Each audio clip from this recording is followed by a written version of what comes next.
gentlewoman from Michigan, Ms. Tlaib, for 5 minutes of questions. Thank you so much, Chairman Green, for always being so incredibly thoughtful in bringing, especially many of my neighbors who are talking about this issue, to Washington, to Congress, so that we can remain connected to, again, the struggles and challenges of our families. I represent the third poorest congressional district in the country.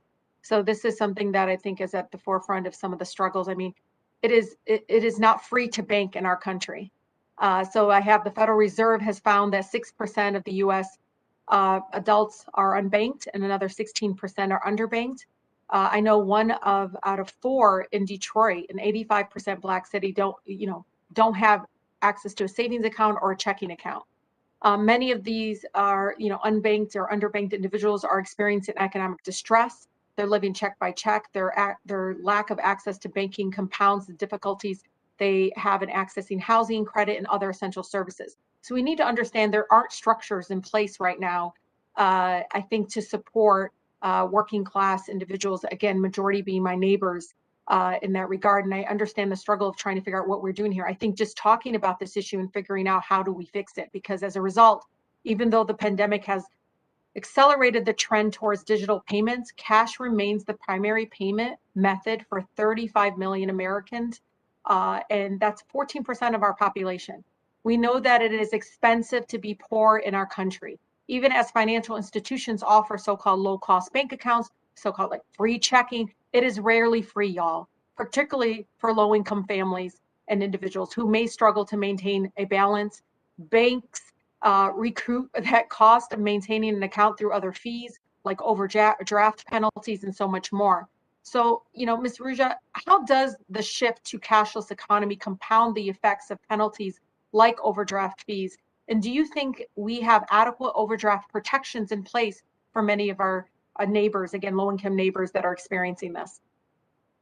Thank you, Congresswoman. I think that a cashless, certainly in the case of cashless retail, where people are required to have some kind of credit or consumer credit card, definitely widens the field for the kinds of abuses that you're talking about, the kind of, hidden fees, overdraft charges.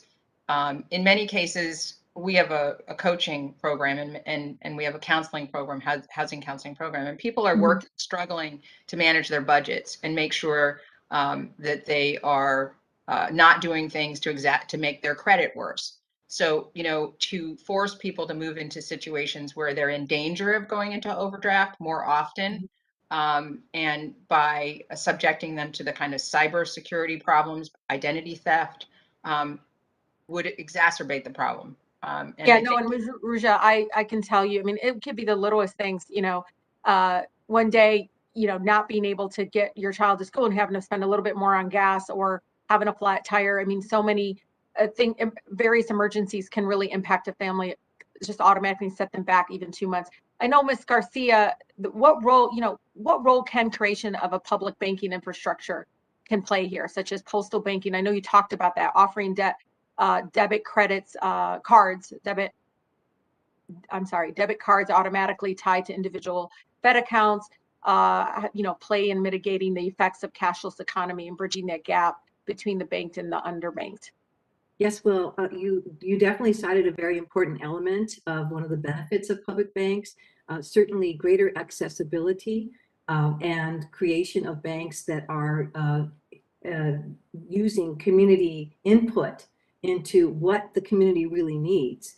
That's really important. We need to make sure that whatever structures we create, that those structures are created with community input. And another concept of public banking is that there's an understanding that exclusion is not economically efficient, right? That's a really important underlying precept around public bank, the creation of a public bank for the people.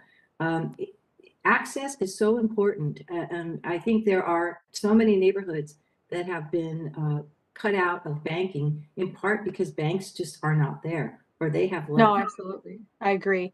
I'm also really concerned, and Mr. Chair, I think I'm very concerned about that shift towards a cashless economy, is placing more power and more data in the hands of unaccountable technology companies. For example, Google now has access to 70% of the nation's credit and debit card transactions via data sharing agreements. Very scary, y'all.